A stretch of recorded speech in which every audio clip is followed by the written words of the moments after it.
America long ago was still a wild and untamed land. Towering forests stretched farther than the eye could see. Rivers cut through the wilderness, and mountains stood untouched.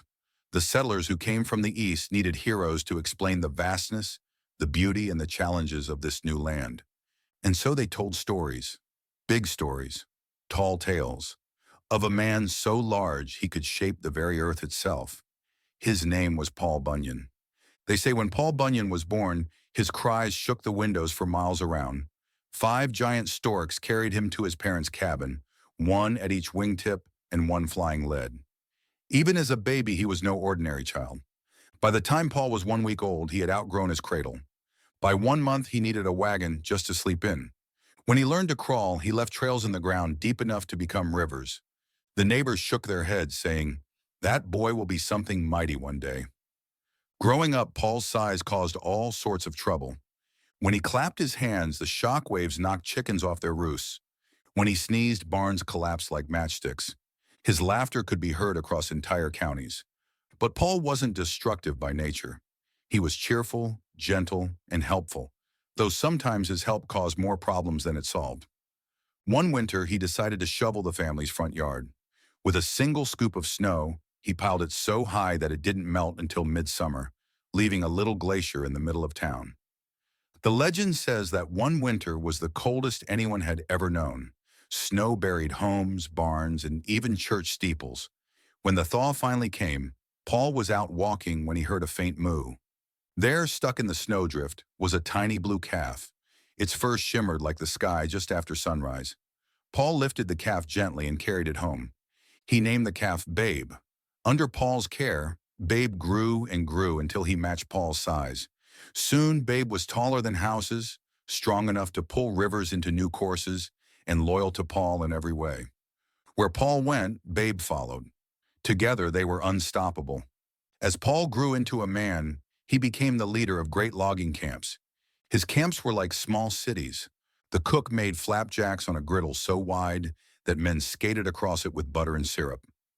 Paul's lumberjacks were so strong and skilled that they could cut trees faster than entire villages.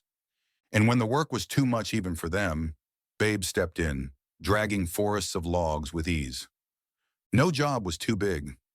Paul cleared forests to build towns, laid down rivers to float logs, and made new paths for settlers to travel west.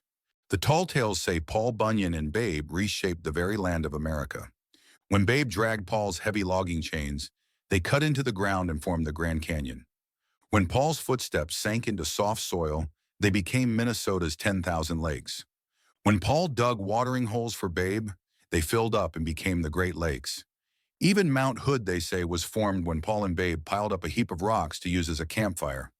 To settlers, these stories explain the vast, mysterious land in a way that made sense, through the work of giants. Life in the wilderness wasn't easy, but Paul always found solutions. The mosquitoes. Once mosquitoes grew so large they carried off full-grown lumberjacks. To fight back, Paul trained giant bees, and soon the skies buzzed with battles of wings and stingers. The endless storm. When a storm raged for weeks, Paul and Babe pulled down the clouds and tied them with ropes until the sun returned. Frozen rivers.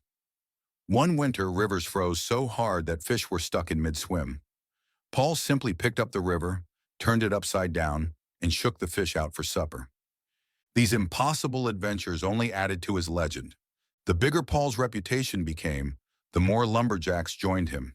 His camp stretched for miles. Lanterns lit up the forest like a city at night. Mess halls served meals for thousands at a time. Songs and laughter echoed through the woods, carried by Paul's booming voice. But Paul was always fair. He paid his men well, made sure no one went hungry, and solved disputes with his hearty laugh. People followed him not just for work, but because of his spirit. Babe the Blue Ox wasn't just Paul's helper. He was his friend. In winter, Babe would plow roads just by walking through the snow. When Paul was tired, Babe carried him gently on his back.